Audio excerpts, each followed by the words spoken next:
इतिहास लिखा है इसमें, कुछ खास छिपा है इसमें। इतिहास लिखा है इसमें, कुछ खास छिपा है इसमें। मर्यादा है, कोई वादा है, विश्वास रखा है इसमें। सात फेरों से मिला ये तो उपहार है।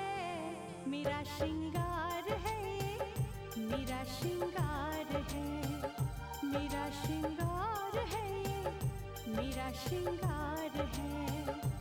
मंगलसूत्र, मंगलसूत्र, मंगलसूत्र, मंगलसूत्र, मंगलसूत्र, मंगलसूत्र,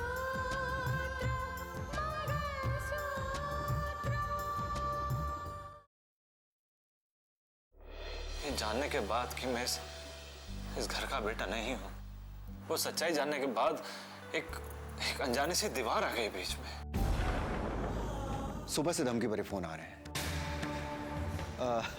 अदालत ने जमानत नहीं दी ना, इसीलिए वो क्या कहते हैं, बौखला गया है। लेकिन ये काम को तुम सोच समझ कर अंजाम देना, ताकि दुनिया को ये लगे कि रितिका को सांप ने डसा है और वो मारी गई।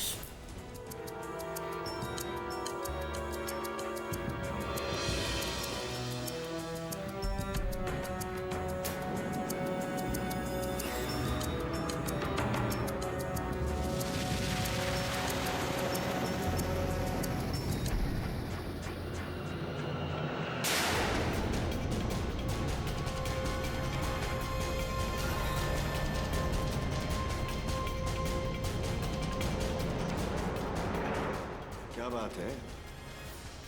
किस जुर्म के लिए यहां तशरीफ लाए हो? लगता है तुम्हें यहां का माहौल रास नहीं आया। तू जाके उधर बैठ। चल। मैं तो बैठ जाऊंगा, लेकिन तुम कब तक यहां अकेले बैठे बैठे सोचते रहोगे? और अब जब यहां आ ही गए हो तो पता नहीं कब बाहर निकल पाओगे। वो पुरानी कहावत याद है ना, कि दूर के दोस्तों से करीब के दुश्मन ज्यादा अच्छे होते हैं। ऐसे क्या देख रहे हैं? दुश्मन बन के रहोगे तो रहना मुश्किल हो जाएगा, दोस्त बन के रहोगे तो वक्त आसानी से कट जाएगा। अब तुम यहां आ ही गए हो तो कुछ दिन तक तो तकलीफ होगी, फिर आदत पड़ जाएगी।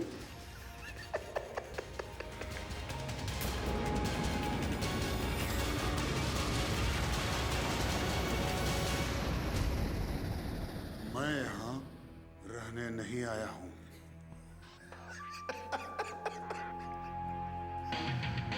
एक बार जो कानून के हत्थे चढ़ गया ना, तो फिर वो इतनी जल्दी नहीं छूटता है। मैं भी जब यहां पहली बार आया था तो ये सोचता था कि अगली पेशगी में जमानत मिल जाएगी। फिर ये उम्मीद बंधी कि कानून मुझे बाइज्जत बरी कर देगा।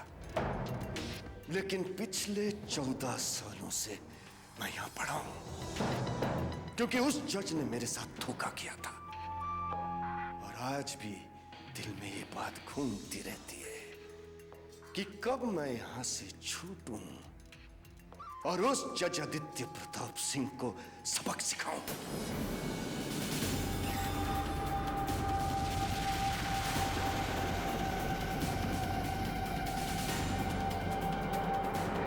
क्या? आदित्य प्रताप सिंह? जस्टिस आदित्य प्रताप सिंह, जिसने मुझे सजा सुनाई थी। हमारी सारी कोशिशें उसने नाकाम कर दी। वकील ने मामले को घुमाने की बहुत कोशिश की थी, कोई और जज होता तो संदेह का लाभ लेकर मुझे रिहा कर देता, और मैंने तो उसे पैसे भी पहुंचाए थे, फिर भी उसने मुझे सजा सुना दी। मुझे भी यहां तक पहुंचाने वाला वही है, आदित्य प्रताप सिंह।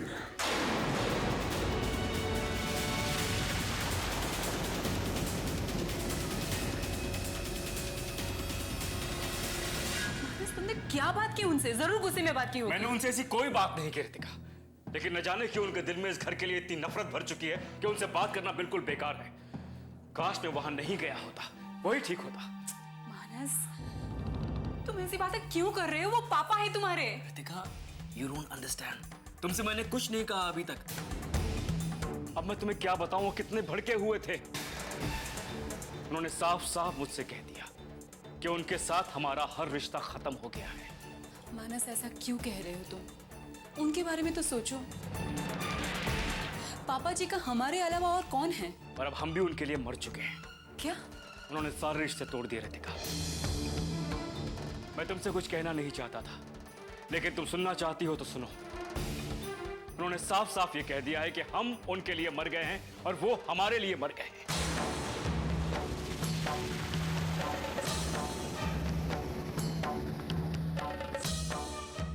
पापा जी ने सच में ऐसा कहा? हाँ रितिका,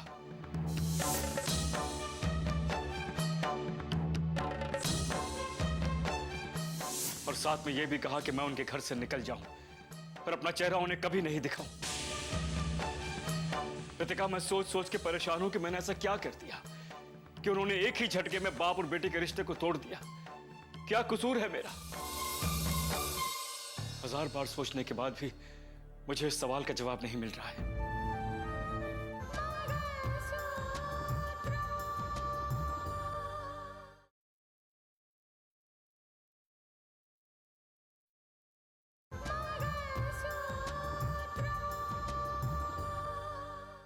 हजार बार सोचने के बाद भी मुझे इस सवाल का जवाब नहीं मिल रहा है कि मेरा क्या गुनाह है कि वो मुझे इतनी बड़ी सजा दे रहे हैं।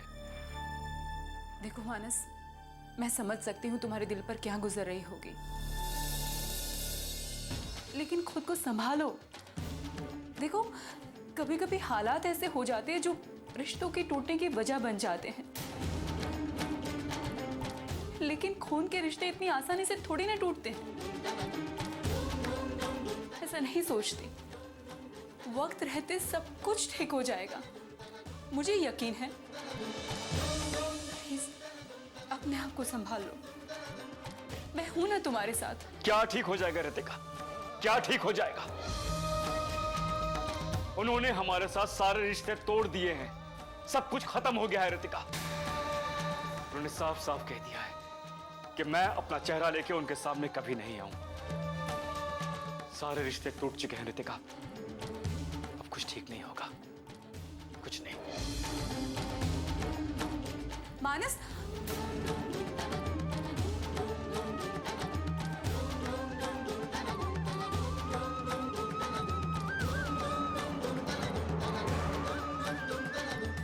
क्या चीज है ये? क्या चीज है? ना कोई गोली, ना कोई खून, ना कोई आवाज, लेकिन फिर भी मौत आती है। ना पुलिस, ना कचहरी, ना तफ्तीश, ना मुकदमा। ठीक कह रहे हो तुम सूर्या। अगर कोई सांप किसी को डस ले तो उस सांप पर मुकदमा तो नहीं चल सकता ना। और ये बिल्कुल सही तरीका है रितिका को अपने रास्ते से हटाने का। तो फिर इसका इस्तेमाल कब करना है? मेघना ने बताया कि ये जहर 3 घंटे बाद अपना असर दिखाता है। यानी अगर रितिका को ये जहर हमने घर पे दे दिया तो इसका असर उसको ऑफिस में होगा।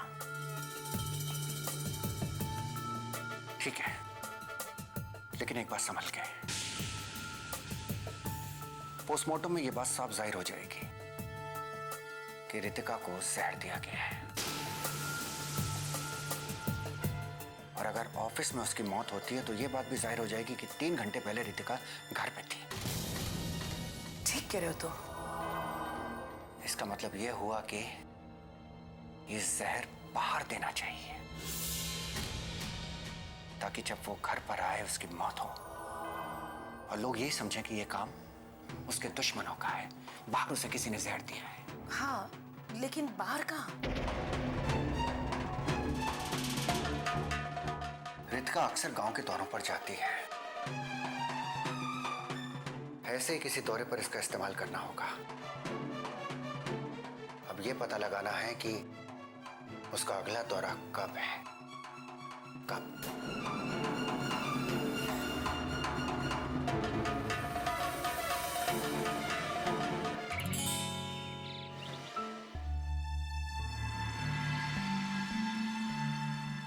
पंडित जी, गोद भराई के लिए मुहूर्त एकदम अच्छा होना चाहिए, इतना अच्छा कि हमारी रितिका की जिंदगी में जो भी मुसीबतें आई हैं ना, वो सारी टल जाए और उसकी जिंदगी खुशियों से भर जाए। हाँ बहन जी, मुहूर्त तो इसलिए निकलवाया जाता है कि सब काम ठीक हो जाए। लीजिए लीजिए।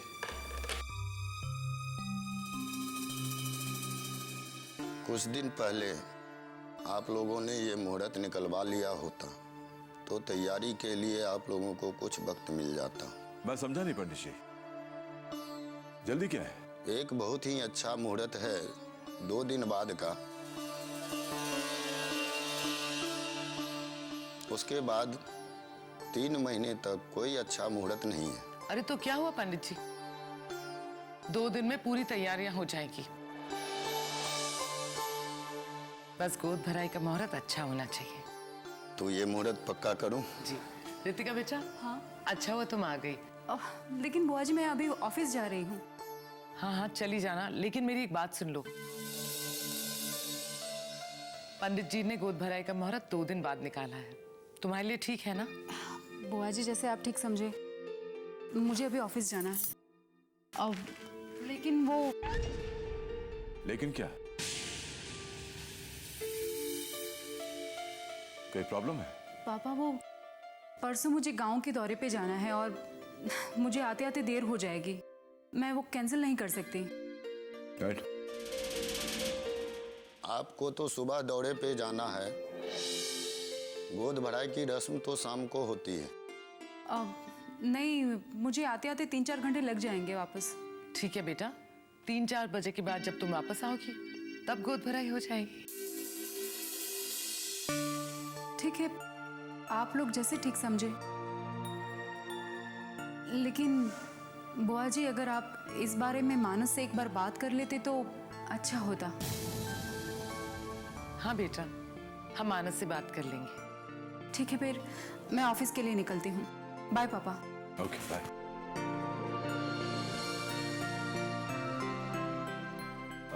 पंडित जी आप ये मुहूर्त पक्का कर दीजिए। जी जजमान। आप लोग रितिका की बात भूल गए लगता है। गोद भराई की तैयारी के बाद अगर मानस ने मना कर दिया तो? स्नेहा, तुम बिल्कुल चिंता मत करो, मानस घर पे ही है, मैं उनसे बात कर लूंगी। हाँ कावेरी कर लेगी बात मानस से।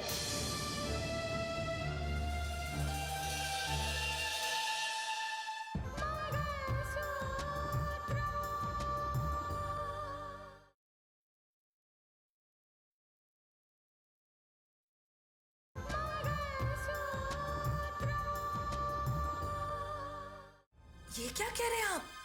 आपके पापा ने सारे रिश्ते तोड़ लिए? जब वो मानने को ही तैयार नहीं स्नेहा जी, तो मैं क्या कर सकता हूं? जो हुआ उसके बारे में सोचता हूं तो बहुत दुख होता है मुझे। नहीं नहीं, आपको दुखी होने की जरूरत नहीं है। और अगर वो आपसे नाराज है तो इसके वजह से आप उन्हें दोषी नहीं ठहरा सकते। अरे क्या नहीं किया है उन्होंने आपके लिए? रितिका के साथ आपकी शादी कराई, अब तक उन्होंने ये रिश्ता निभाया है। और इतना कुछ करने के बाद अगर वो नाराज है तो वो नाराज हो सकते हैं ना। इसीलिए मैं उन्हें मनाने गया था, लेकिन ऐसी भी क्या नाराजगी। आप जानती हैं, उन्होंने जो मुझसे कहा है मैं आपसे कह भी नहीं सकता। दिल की चोट इस तरह तो सामने आती है, पता नहीं उन्हें किस बात की कितनी चोट लगी है। और अब देखो ना, मैं तो परेशान हो गई हूँ ये सोचकर कि वो तुमसे इतने नाराज है। एक तरफ वो आपसे नाराज है और दूसरी तरफ आप लोग गोद भराई की चर्चा कर रहे हैं। क्या उन्हें ये नहीं लगेगा कि उनका मजाक उड़ाने के लिए खुशियां मनाई जा रही है? और मुझे लगता है इसमें किसी और की नहीं, आपकी और रितिका की बदनामी होगी। लोग आप पर उंगली उठाएंगे।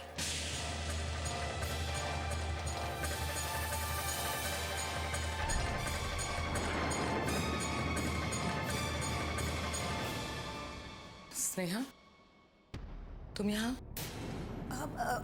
वो दीदी। खैर, मानस, वो पंडित जी आए हैं गोद भराई का मुहूर्त निकालने।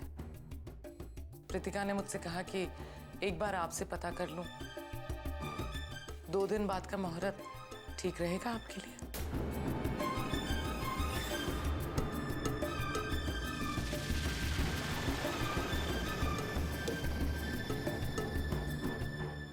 क्या सोच रहे हैं मानस? देखिए, अगर दिल में कोई भी बात हो तो प्लीज हमें बता दीजिए। गोद भराई रद्द कर देंगे हम लोग।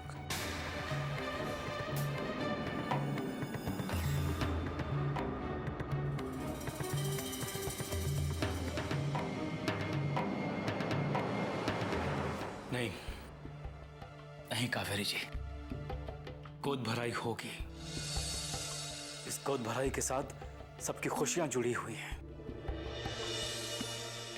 मैंने तय कर लिया है, गोद भराई होगी और जब मुहूर्त निकलेगा उसी मुहूर्त पे होगी। ठीक है मानस।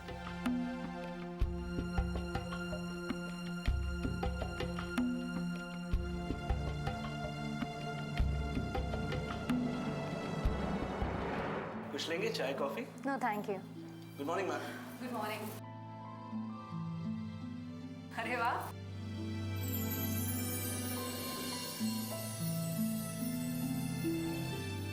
तो बताओ, मैं देर से आई या तुम थोड़ा जल्दी पहुंच गई?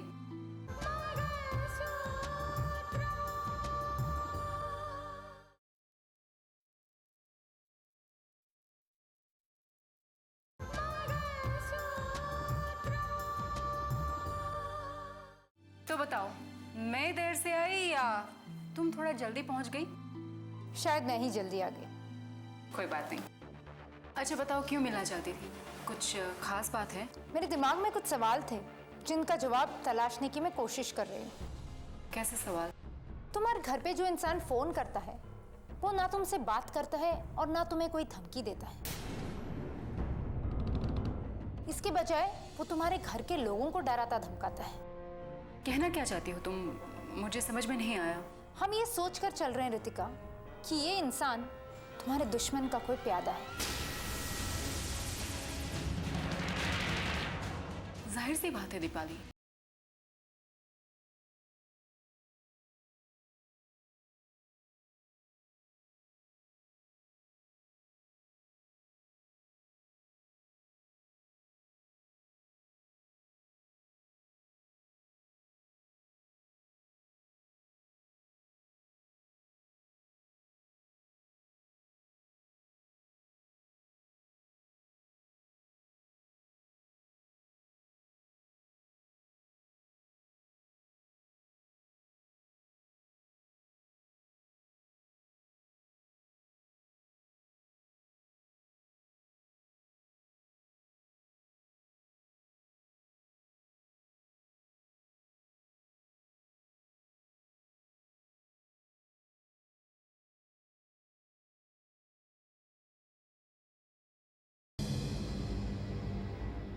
और जबकि उसे पता है कि तुम इस जिले की कलेक्टर हो। तुम कितनी बड़ी हस्ती हो। आप बिल्कुल ठीक कह रही मैडम, ये सचमुच एक बहुत बड़ा सवाल है। अगर उसे किसी बात का बदला लेना होता तो कैसे भी ले सकता था, लेकिन बार बार पुलिस डिपार्टमेंट को या घर वालों को फोन करने की कोशिश क्यों करता? इस बारे में तुम क्या सोचती हो रितिका? तुम्हारी बातें और तुम्हारा ये सवाल मुझे सोचने पर मजबूर जरूर करता है, लेकिन इसके पीछे क्या वजह हो सकती है मुझे कुछ समझ में नहीं आ रहा। मुझे ऐसा लग रहा है रितिका कि जो नजर आ रहा है वो बात नहीं है, इसके पीछे मामला कुछ और है। क्या मामला हो सकता है मैडम? देखो रितिका, मुझे लगता है अभी तुम्हें वाकई में सावधान रहने की जरूरत है। ऐसा हो सकता है कि कोई इंसान तुम्हारी कार्रवाई को वजह बनाकर तुम्हें नुकसान पहुंचाना चाहता है, क्योंकि हर एक आदमी को मालूम है कि तुम इस जिले के कलेक्टर हो, और अगर तुम्हारे ऊपर किसी ने उंगली भी उठाई ना तो पूरा प्रशासन तुम्हारे लिए खड़ा हो जाएगा।